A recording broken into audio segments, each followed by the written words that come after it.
Level 290. Multiplex. Survival difficulty. Class 0. Safe. Secure. Devoid of entities. Description. Level 290 takes the appearance of an infinite movie theater. Different parts of Level 290 display a variety of architectural styles and exclusively contain rooms and hallways that would be found in movie theaters.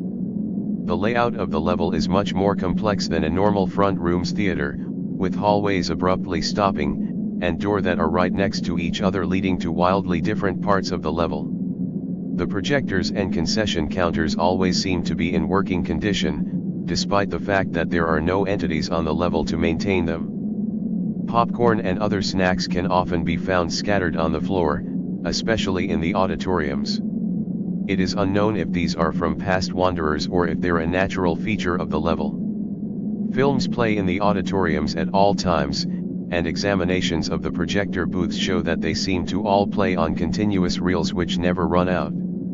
The most notable aspect of Level 290 is the films that are shown within are often similar to existing films, but with distinct differences. Bases, outposts, and communities.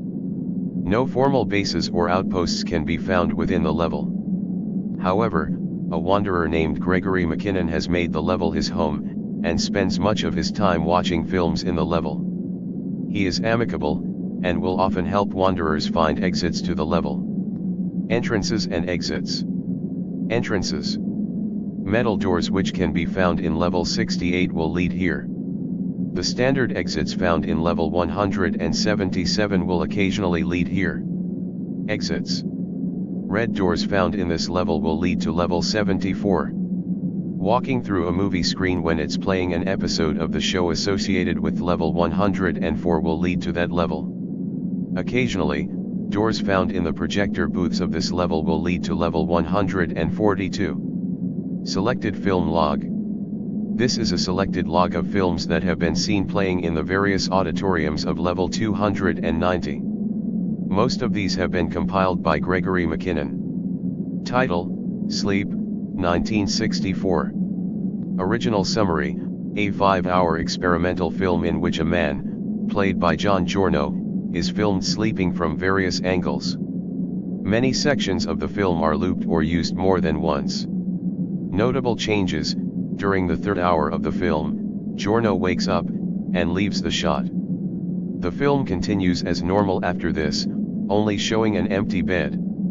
Title: M.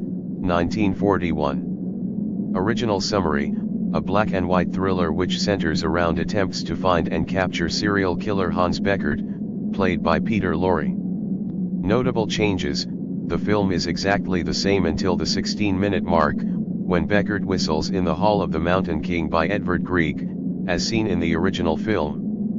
He is then chased down by a number of skeletal creatures and is ultimately killed. The rest of the film features the exact same shots, except the event of the film focuses on uncovering the truth of who killed Hans Beckert instead. This search is ultimately unsuccessful, and the film ends abruptly at the 111-minute mark with no clear conclusion. Title: Blood for Dracula, 1974. Original summary: a low-budget horror movie in which Count Dracula, played by Udo Kier, needs to drink virgin blood to survive. He is forced to move to Italy due to the lack of virgins in his home country. He moves into the estate of Di Fiore family with the intention of drinking the blood of their 4 daughters. 2 of the daughters are more promiscuous than they let on, and he is weakened by their tainted blood. Dracula is eventually exposed as a vampire, and dismembered by the estate's handyman. Notable changes: the film is the same until Dracula's arrival in Italy. In this version, it is implied that the estate's handyman, Mario, goes off to lead the Marxist revolution that he expressed desire for in the original film rather than working at the estate. Because of this, the 4 daughters remain as virgins, and Dracula is able to drink their blood with ease.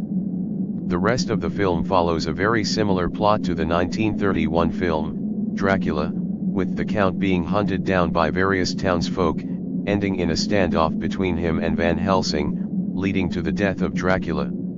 Title: Unknown. Original summary, not available. Notable changes: this 17-minute film appears to be a home video shot on low-quality tape which features a young child opening Christmas presents. The child opens the first box, only to find it full of coal, and bursts into tears. The rest of the film consists of the parents consoling the child. Title: Flying Saucers Over Hollywood, 1992. Original summary: a documentary about the 1957 alien invasion film, Plan 9 from Outer Space.